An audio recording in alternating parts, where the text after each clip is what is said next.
You're listening to an Airwave Media Podcast. Ben Franklin's World is a production of Colonial Williamsburg Innovation Studios. If you think about your history class, sometimes for a lot of people, it was a class that they probably dreaded. But think about this as that history class. I want to give people that opportunity to see history in that capsulated way through my eyes, to know it should be something that should be remembered and learned from.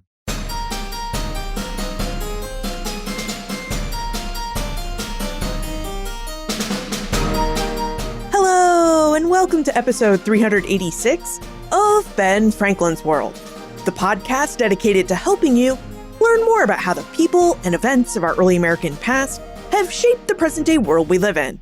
And I'm your host, Liz Covart. Today we have a special treat. In honor of Juneteenth, my Innovation Studios colleague Ashley Bachnight is going to lead us on an exploration of the Slave Dwelling Project. The Slave Dwelling Project seeks to raise awareness about the existence of and the need to preserve slave dwellings and other structures that are significant to both the enslaved ancestors and to our complete understanding of early American and United States history. Now, Ashley is a historian who specializes in public history.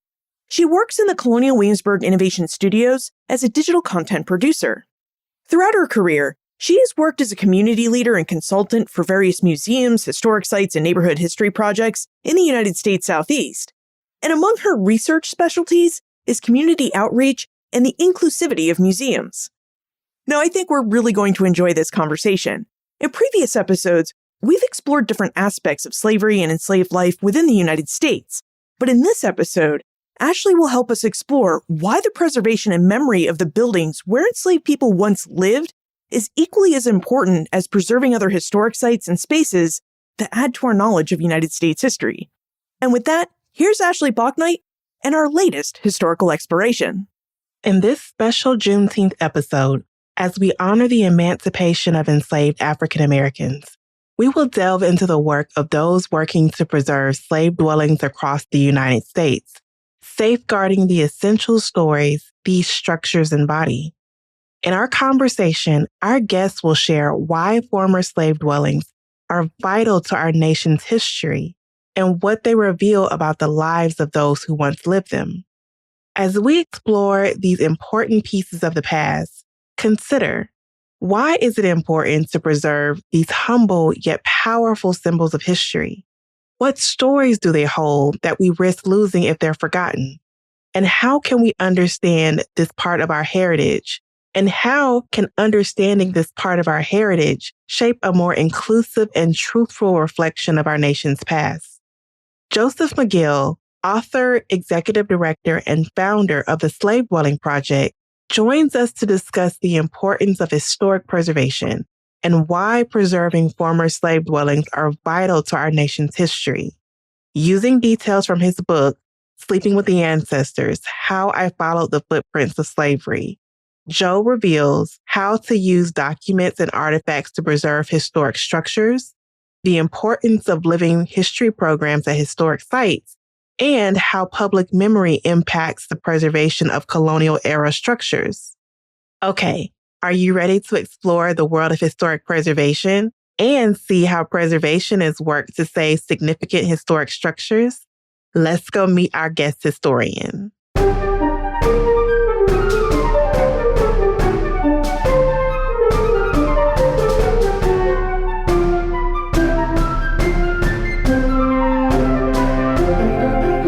Joining us today is public historian, scholar, executive director, and founder of the Slave Dwelling Project. He has previously served as a park ranger for the National Park Service, as well as a field officer for the National Trust for Historic Preservation. He is the author of Sleeping with the Ancestors: How I Followed the Footprints of Slavery. Welcome to Ben Franklin's World, Joseph McGill. Thank you for the invitation. Glad to be here. Joe, we know slavery is an integral part of the American history story, yet living conditions and experiences of the enslaved people are often overlooked. Against this backdrop, the Slave Dwelling Project seems to shed light on a neglected aspect of our nation's past. Would you share what a slave dwelling actually is and what inspired you to the project? The dwelling is those places where our enslaved ancestors inhabited while they were having their services done at this place of enslavement. So those dwellings are those places where they actually physically stayed, which in a lot of cases are there, have been there since they were built there. In some places where these places are no more, we still want to know these entities to know that once upon a time in their narrative, in their history, they should be telling that or disseminating that information amongst all the other information that they disseminate about that place. So the opportunity to do that lies in these dwellings. So the Slave Dwelling Project is that effort to bring attention to these spaces that have already been there or should be represented at these places. We shed light and we praise the ones that do and we name the ones that don't. So we just leave it there. Based on your research, why is there such a wide variety of slave dwellings? Depends on when the land was developed, when it was colonized, and by which European country was in that physical space, applying their ways of doing things. If you're on the coast, which many states that prospered during that period, they started on the coast of that particular state where the docks were, where the labor was being brought in. And they were building these buildings in accordance with what was there at that place. You know, you get these variations of these buildings existing in places. And a lot of times, sometimes they're in northern states, which tends to garner pushback when you interpret that aspect of slave dwellings, because there's a misconception that it was a southern thing, and it was, but it was not a northern thing. And it was. So we convince the public that that's an element of the story also. To date, you've conducted over 250 overnights at approximately 150 sites in 25 states and Washington, D.C. That is outstanding. Now, in your book, Sleeping with the Ancestors, you state that the original name of the project was the Slave Cabin Project. Why was it important for you to change the name of the project to the Slave Dwelling Project after already establishing quite a bit of notoriety under the name the Slave Cabin Project? It's about the space. It's about that very space. In my mind, when I graduated, a slave cabin to me was that a cabin. It was also on a southern plantation. So my understanding of slavery was limited to what I was taught, that right there. Then I started the project just based on that thought. But then I went to Alabama, and the place I was going to stay was 2 levels, and it was brick. That was not a cabin by my definition of what cabins were. To me, that was a dwelling. So that was very early on in the process, and I'm glad it happened very early on in the process. So I changed the name from cabin to dwelling because it's more encompassing. Because in this title as dwellings, you can also easily transfer that to these places in the North where slavery was sometimes much more intimate. You had more people enslaving people, but they were enslaving less people. These people are sometimes on the property that they're on from birth to death in close proximity. So sometimes these enslaved people are living in the attics, or sometimes they're living in the basements. Sometimes these places are saved by default, just based on the fact that they want to save the parts that apply to their ancestors. You know, those are dwellings also where our enslaved ancestors once inhabited. It's all encompassing. In Sleeping with the Ancestors, you discuss the impact of your military service on your career trajectory into history. Would you share with us how your tenure in the Air Force led you to your current history preservation work? I'm from a small town of King Street, South Carolina, and the population there is probably about 5,000 for the whole county. And in the 3rd or 4th grade, maybe 5th, the schools were integrated. And to young kids, that's a good thing. You know, you just get to be kids. Just because you're kids, you do kids things, you think kid things. And what you see in front of you is a person, until you grow up and then you become more biased in your thinking. But being from a small town, you kind of stay with those biases that you have and sometimes don't know you have. And then you're released into a world where you have to survive. So my version of that was graduating from high school in maybe May of 1979. And 2 weeks later, I'm in the Air Force. So I'm in San Antonio, Texas, and I'm being amongst all the others. I was rare. There were other blacks with me, but their numbers were far less than there were whites. So, that's the world I had to live in for 6 years and adjust. But what that taught me is not to be afraid of the unknown. And even more so than that was you have to give individuals opportunities. And you shouldn't judge others of that same likeness of this other individual. You should not judge them as a group. You should judge them all individually. Now, they may prove to you that they're not of your liking, but give them that chance to prove that. You may find that otherwise. So I'm not afraid of the unknown. So the Air Force kind of thrust me into survival in their entity to do the 6 years that I did and get the opportunities to travel to places that I traveled. And one place in particular that is very vital to this story is I got to go into the place where Anne Frank hid from the Germans. And in that space, it planted a seed that would lie dormant about spaces and the need to preserve these spaces. Although the history of these places are not always positive, having the place there gives you the opportunity to go into that place and feel whatever you want to feel.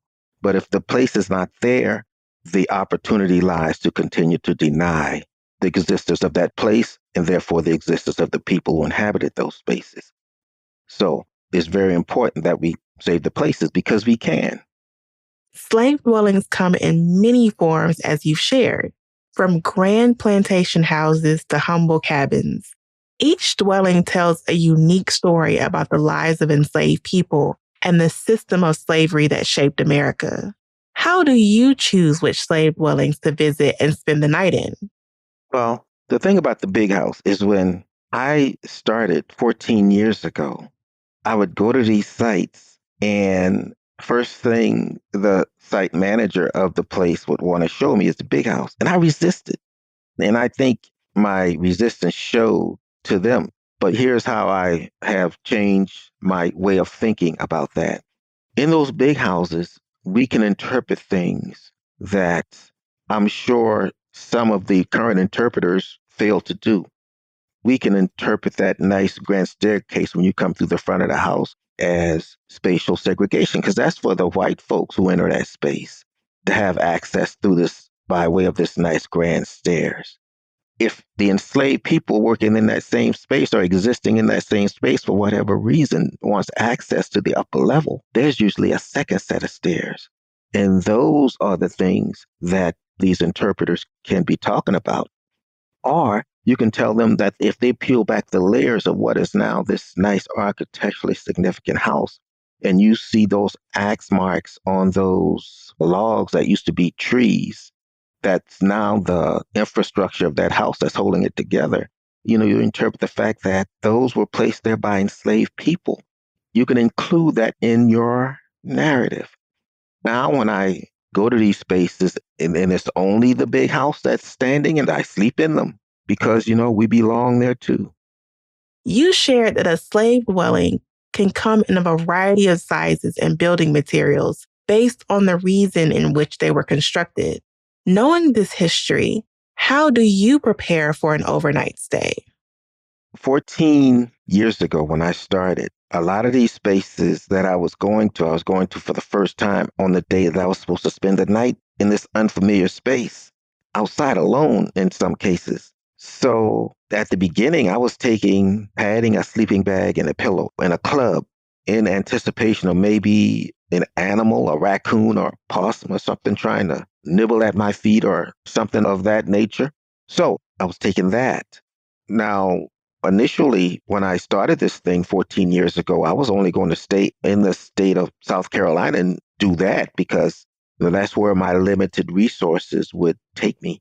And sometimes the invitations that were getting on the calendar, a lot of times the slave dwellings weren't there. Sometimes they were ruins. They're the Tabby ruins on the Fusky Island. So that factored in also. But most of the places that went on to the calendar initially were indeed where slave cabins still existed or reproduced based on archaeology that was done in that space. The cabins at the presidential sites, Jefferson and Madison, they are recreated based on the archaeology that was done there. So the cabins that are usually built for field hands, they're usually duplexes. The chimneys are usually in the middle. And again, it depends on if it's the first generation of cabins or the second generation of cabins that you're talking about. Because on the more established plantations on the east, they sometimes, if cabins still exist, they're the second generation of cabins that were built there at that site, or sometimes maybe even the third, depending on the particular plantations where existed. Most of them, if they were built there for the field hands, they would be duplexes with the chimney in the middle. And that's a telltale sign of these cabins. Now, if the enslaved people were working in or near the big house, as the blacksmith or the cook or the washerwoman, they would be living in cabins closer to the big house. These cabins closer to the big house would be more aesthetically pleasing because they're near the big house. So a lot of these cabins, a lot of these dwellings still exist that are near the big house because they're usually built of the same material as the big house. Brick, more sturdy. So there are those spaces also. But the spaces come in various sizes and there are various uses. Some of these uses will upset you, but these spaces exist and they're being used as various things that I've seen in my time, but I'll put a period right there. Joe, this is fascinating. I can't wait to learn more about your overnight experiences in these dwellings. We'll dive more into your story after we take a moment to appreciate our episode's sponsor. On June 19, Americans will celebrate Juneteenth, a national holiday that commemorates and celebrates the end of slavery in the United States. My colleagues and I at the Colonial Williamsburg Foundation invite you to come spend Juneteenth with us. Colonial Williamsburg's Juneteenth celebration will be spread over 3 days this year, from Sunday, June 16 through Wednesday, June 19. We have lots of great programs and events planned that commemorate emancipation through themes of family, resilience, achievement, and spirituality. Master blacksmith Darrell Reeves and his apprentice Karina Rocca will be giving talks and working in the Colonial Williamsburg blacksmith shop, demonstrating 18th and 19th century traditions of African-American ironwork. Acclaimed storyteller Sheila Arnold will help us embrace the power of hope, resilience, and the unyielding desire for freedom in a couple of different programs, including Permission to be Free, a Juneteenth story. And the world-renowned poet Nikki Giovanni will speak at Colonial Williamsburg's annual Juneteenth sunrise service. Plus, my colleagues throughout our art museums and historic area will offer special tours, performances, and programs. So please, come to Williamsburg and join us. Visit colonialwilliamsburg.org/Juneteenth for a complete list of Colonial Williamsburg's Juneteenth festivities and how you can plan your visit. That's colonialwilliamsburg.org/Juneteenth. And if you do come to Williamsburg, let me know you're coming, because the Innovation Studios team and I will be walking around the historic area supporting and enjoying these great programs. So, Joe, would you share with us what it was like on your first overnight stay? Oh, the first one. Yeah. In fact, it was 14 years ago, Mother's Day, Magnolia Plantation. Let me tell you about the action before and getting there. So the word was out. It was pretty popular. So therefore, at Magnolia Plantation, the very first night, there was a local TV news camera there to cover it. The host had lit the fire in the fireplace, although it was May, it wasn't necessary. But, looking back, it was ambient. It was all about the space and the ambient, and it was a good decision. So I'm told a story by the cameraman from the TV station, and he talks about a time in South Africa when he was in a tent about to go to sleep, and he is awakened by a thud on his chest. That thud on his chest is a tarantula. So he tells me this story and he leaves. The other guy who was there, Chris Smith, he is kind of over the wildlife. He reminds me that there are alligators on this property, and he leaves. So now here I am in this cabin with an oak tree right beside it with a limb that every time the wind blows, it interacts with the roof. And I have to get up about 5 times to verify that that's what I'm hearing. But even before all that is the thoughts that are in your head about actual people who may have been sleeping in these spaces and people like them and what they thought about. Did they think about their stolen labor? Did they think about running away? Did the mothers think about the fact that they are the birth mothers of these children, but the laws of that time said they weren't? They said that they were chattel. So you think about things. Then you eventually go to sleep, if you could turn your mind off after thinking about those things. And I did. I went to sleep and I woke up the next morning, Mother's Day of 2010. And I was not familiar with the property. This was my second time on that property. So, not know where I was going, I took a walk and I ended up in the cemetery. And I saw the headstones that were there because it was an active cemetery up until the 1990s. But the older headstones indicated to me that some of these people were born enslaved but died free because they had a headstone. Now, after those headstones ended and before the tree line started, is a grassy spot. And in that grassy spot, if you know what to look for, and what you look for, the indentations. Because if they were lucky enough to have been buried in a box, that box would eventually give way and the earth above it would conform. So that's one of those telltale signs. And that's why when I knew that I was about to go on this journey to tell their stories, because on this earth they were muted. And now we have an opportunity to tell their stories. And that's what these spaces can do. That's what these slave dwellings can do. We remind people of these things and keep them reminded. So that's what we do. I'm sure your work has prompted diverse reactions, reflecting the complex nature of discussing slavery and its impacts on American society.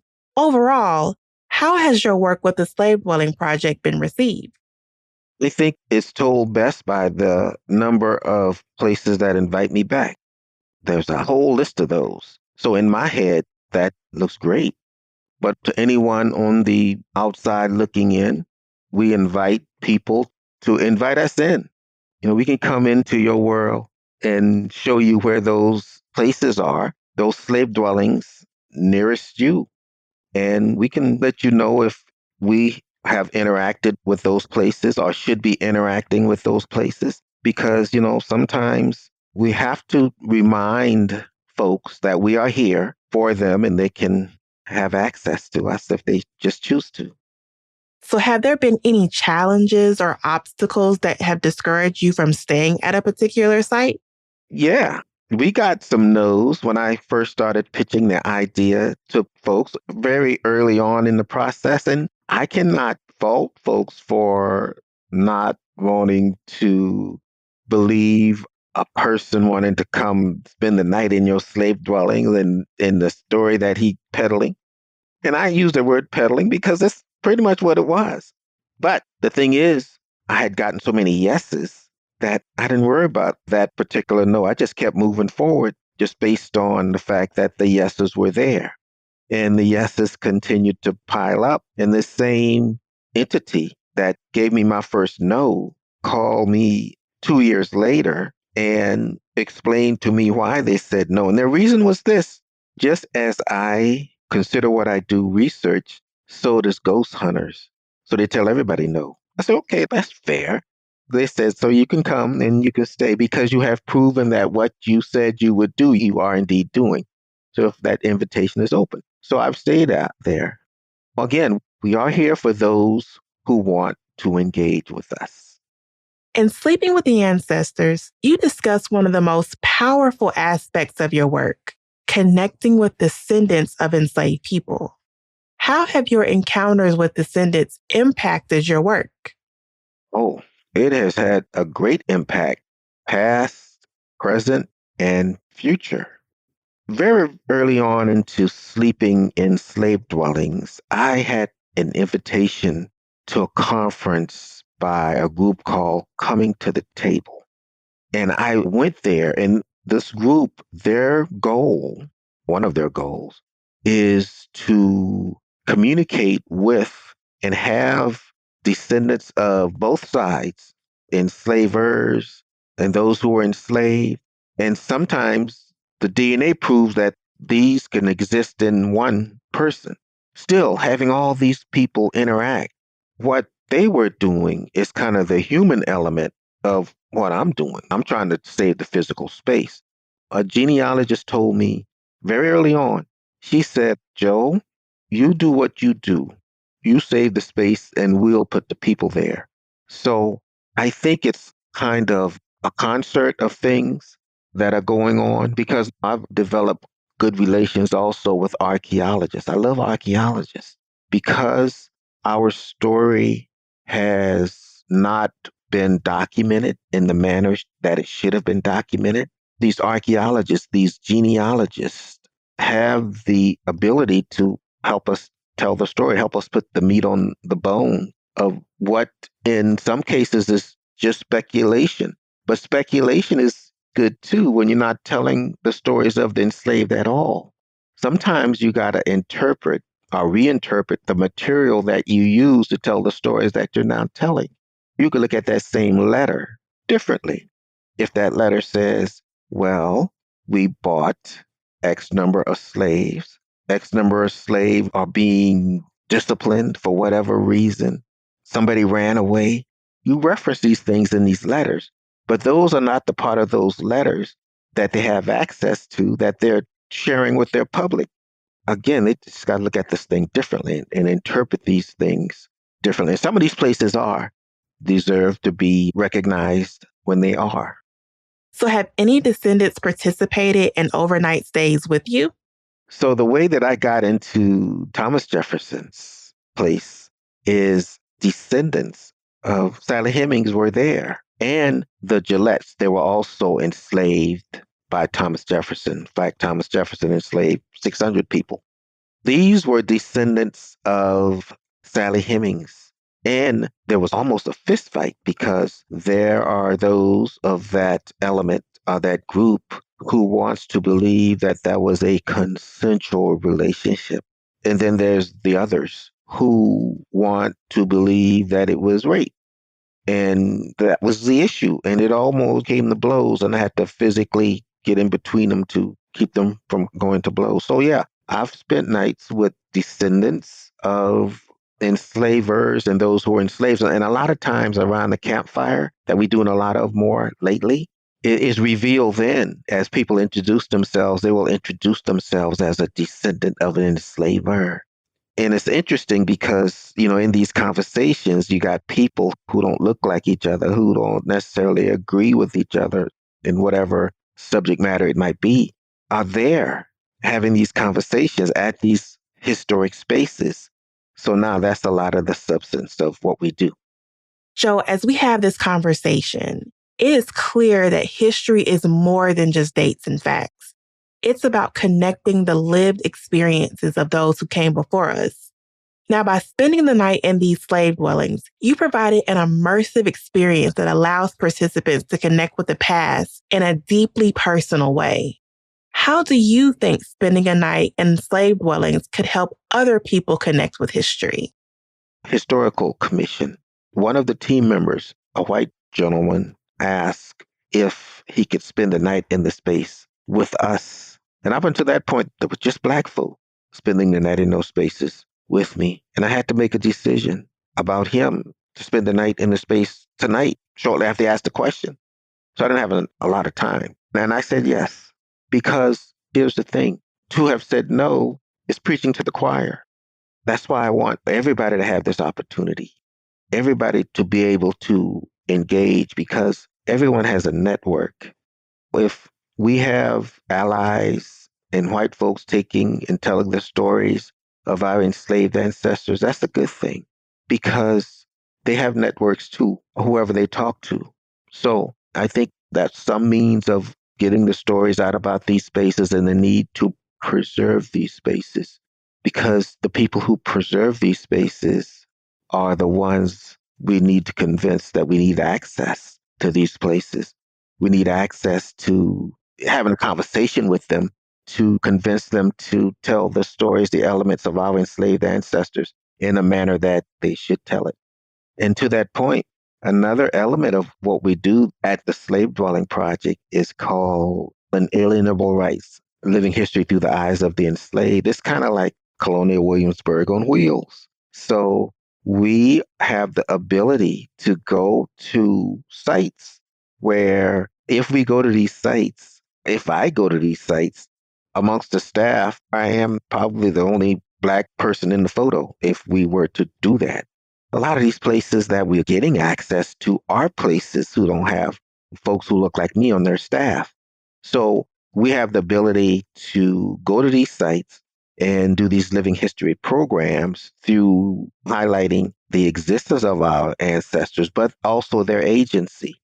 They were still people. They were still human. They were still doing things that real people do. They were making the bricks. We were the blacksmiths. We were the cooks. But in that cooking, there's pride. In everything that we do, there's pride. There's us. We are all there. So we demonstrate these things at these places. So we have the ability to do that also. So, Joe, are there any specific slave dwellings that you haven't visited yet, but would like to in the future? Ultimately, the White House, because we built that. And that would be nice. It's on a short list. There are others that I would consider, and I have made it public that I would. Next month, I will be spending a night on the Amistad, the replica thereof, of course, in Mystic Seaport. So I'm looking forward to that. But the short answer to the question is the White House. So, would you consider conducting overnight stays in any international locations? Oh, yes, especially during winter that exists here in the United States, because in other places of the world, that's less of a threat. So if we can align those two things, I think that would be great. To be true to the calling, I think connecting that triangle would be necessary because I've only touched one point of it. So now I want to get to those other 2 points of the triangle and see how that goes. Through firsthand experiences, you've learned a great deal about the daily lives, struggles, and resilience of enslaved people. How has your understanding of history and the legacy of slavery in America evolved through your experiences with the Slave Dwelling Project? Well, it has helped me control my anger, and that anger, finding out through research that what I was taught was not real history. My hopes in having others not having to go through that, check in the system to remind them of that aspect of history. And I think that walking in that space, you got to walk boldly because, again, you are the voices of the enslaved ancestors. We have to honor them through our actions. And that's what the Slave Dwelling Project is about, being the voices of our enslaved ancestors. And along the way, maybe not, having everyone agree with you, but telling the stories through the documented history, the receipts as they're now known, continuing to tell the stories of our enslaved ancestors. And the Slave Dwelling Project is proud to be a part of that. I think we're governed to do just that. So, Joe, what do you hope readers will take away from your book, Sleeping with the Ancestors? The book is that way of allowing readers to, be that reader. But if you think about your history class, sometimes for a lot of people, it was a class that they probably dreaded. But think about this as that history class in the amount of time it takes you to read 85,000 words. Or you can listen to it also. So there's that option. But I want to give people that opportunity to see history in that capsulated way through my eyes, to know it should be something that should be remembered and learned from, or used as an opportunity to not to do some of the things we've done in the past, because we've done some bad things. And I think that by reminding people of those things is good, but also through the living historians, reminding people that we were still resilient, we were still human, we still made it through. And we, as folks today, are the results of that. We are the evidence of their existence. We are their hope, and we should speak loudly about them. Before we move on to the time warp question, Joe, what advice would you give others who want to get involved in preserving African American history and heritage? Well, you're going to have to live it. You're going to have to breathe it. Kind of like what I did with an idea about sleeping in places. Everybody can sleep, but take that idea and apply it and use that idea to gain access to places that normally one would not. Before I settled on the idea of the slave dwellings, I was thinking about the Green Book, because people who lived the necessity of the Green Book are still alive. And places that Green Book references are still standing. And I was going to use my time to concentrate on that.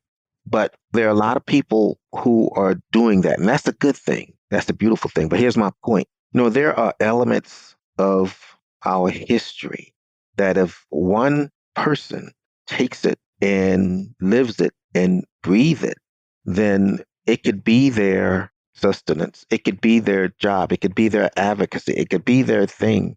But what you are also doing is keeping that subject matter out there. Good example is this. A lot of applications that buildings use to get on to the National Registry of Historic Places, a lot of those applications were done in the 70s or whenever they started doing them. They came in abundance, and they were usually done by white folks.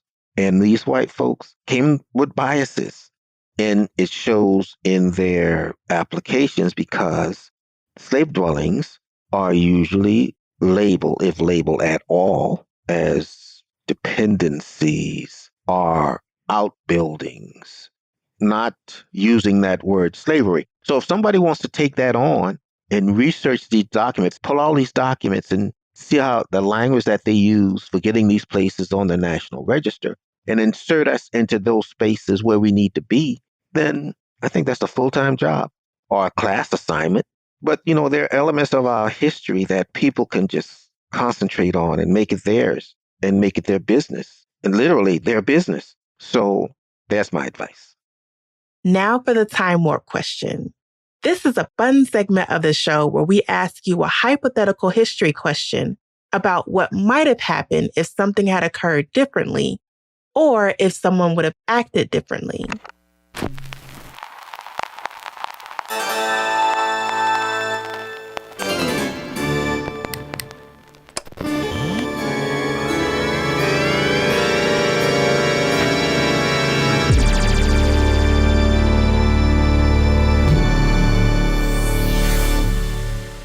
You shared the story about visiting the Anne Frank House site in Amsterdam and how pivotal this experience was in your journey to develop the Slave Dwelling Project. In your opinion, do you think your life would be different if you never visited that site? You have to also take into account that I had a similar experience at the Lorraine Motel, the site of where Dr. King was assassinated. So similar, but different. But being in that space, being in both spaces, brought me to the realization that the preservation of spaces is important to tell a story. I think that situation in Amsterdam, coupled with the experience that I was having being in the Air Force, living a life that included a lot of people who did not look and think like me, and being able to adjust and be a part of that life. I think that was probably the thing, I want to put it that way, that kind of propelled me in the direction of this preservation thing. Another something that happened was when I was at South Carolina State University after doing my 6 years in the Air Force, my sophomore year was approaching, and the National Park Service came through recruiting for summer help. And I applied. The reason I applied was because one of the recruiters was a person who graduated from the same high school I did just a year before. He went straight to college. I went into the Air Force. And he's my cousin. So I went to chat with him at the table. He convinced me to do an application. I did. And of course, I got hired as a park ranger at Fort Sumter. So that kind of set me in a parallel direction to get to the place where I am now. And I did my thing with the Park Service. And then I left the Park Service and I went to Penn Center on St. Helena Island. And that was one of the first schools built during the Civil War for the education of recently enslaved people. They were part of the Court Royal experiment that was to prove that Black folks could indeed live in a society as people. I worked there, and then I left there, and I went to Iowa, Cedar Rapids, Iowa, to build an African American museum. So yeah, I was there doing that. That was a fun job. Learned a lot. So I think I've had a good career doing what I do. And, I've had fun doing it. So that's good. So do you think you would have taken a different route if you never visited some of those sites? I'm a person, again, I'm not afraid of the unknown. I went on a mission to Afghanistan. When I was working with the National Trust for Historic Preservation and they cut my hours, I was looking for a way to compensate for that, get back that lost income. So I signed up to go on a mission to Afghanistan, and we would ride on these Yugoslavian planes with a Yugoslavian crew, and we would be guards for the military equipment that was being shipped to Afghanistan for the war. See, I'm a person of adventure. Because that was available, I did it, and it was good adventure. And I could be spontaneous too. I'll show up places and I don't mind. That's what the Air Force kind of prepared me for. Be nimble, be able to respond and physically able to move and get there and do what you need to do and get out. It sounds like you would have been prepared for history preservation work no matter what path you chose. We cannot ignore the ancestors. Although people try to make me realize more than I do that it is the ancestors that are guiding my step. But, maybe my ego wants to make me believe that it's me. But, we cannot ignore the fact that we are doing this for them. And it's for them that I put them into my decision making of what I do, where I go, and how I represent them when I go to these places. I was in Harpersville, Alabama, about 3-4 days ago. We had a conversation amongst people who don't look like each other, and it got tense. It got real tense. But those are the kinds of conversations I like. Nobody raised their voices, but things were said and people were letting off steam, and we all walked away with a better understanding of the other person's side or point of view.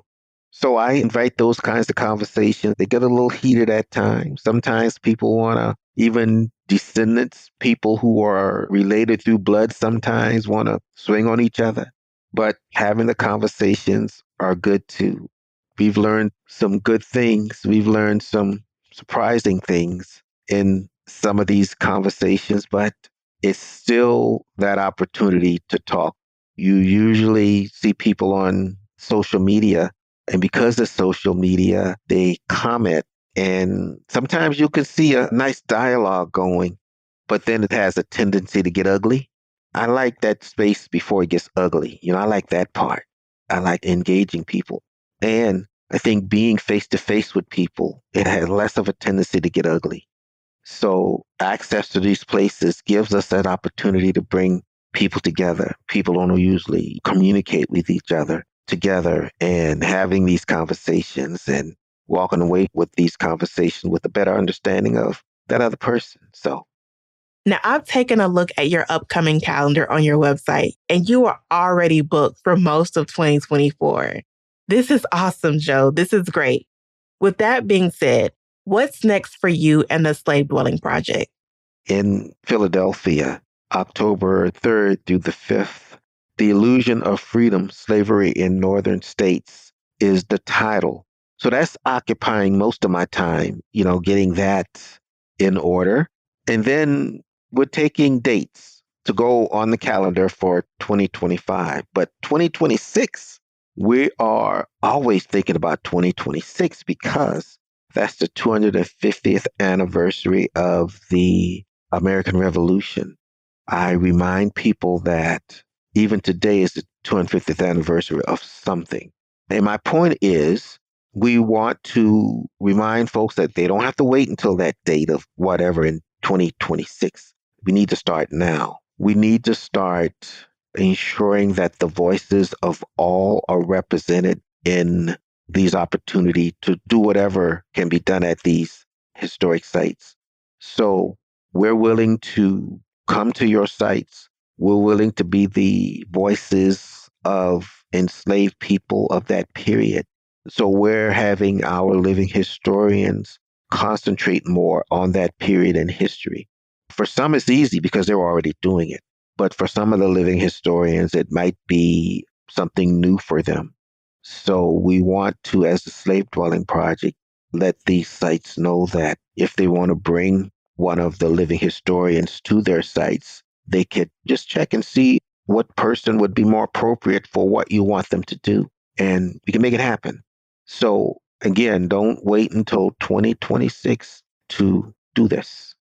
Thank you for sharing that information, Joe. So where is the best place to look for more information about you and the Slave Dwelling Project? Most active on Facebook, but on Facebook, you should go to the Slave Dwelling Project page. Thank you so much, Joe. We really appreciate you sharing your experiences with us. And we look forward to learning more about the Slave Dwelling Project as you continue in the future. Well, thank you for the invitation. I think it was a beautiful interview. This was fun. I loved it. Throughout our discussion, Joe shared his unwavering dedication to shedding light on the living conditions and experiences of enslaved people by highlighting the physical spaces they inhabited, spaces that are often overlooked in American history. These spaces, varying widely from Southern plantation cabins to brick buildings in Northern states, are crucial in understanding the full scope of slavery's impact. Joe's work underscores the importance of preserving these sites to ensure that history of slavery is represented with authenticity and depth. One of the most key aspects of Joe's work with the Slave Dwelling Project is his emphasis on the human element, the thoughts, emotions, and stories that are evoked by being in spaces where enslaved people once lived. He passionately argues for the importance of telling these stories through immersive experiences and living history programs, which highlight the agency of humanity of enslaved people. By engaging diverse participants, including allies from various backgrounds, Joe aims to foster great understanding and empathy. And despite the challenges he often faces in gaining access to these sites, he remains committed to his mission. Joe tirelessly works with the site stewards to ensure accurate and inclusive storytelling, emphasizing the need for collaboration in these preservation efforts. His interactions with descendants of enslaved people are particularly impactful, adding a profound human connection to his work. These conversations, even when marked by disagreements, are vital in promoting historical accuracy and reconciliation. As we look towards the 250th anniversary of the American Revolution in 2026, Joe points to the urgency of starting initiatives now to ensure the voices of all people are represented in historical preservation efforts.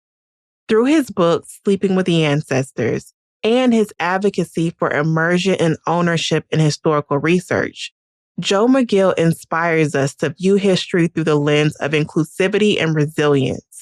He reminds us that by learning from the past, we can build a more informed and compassionate future.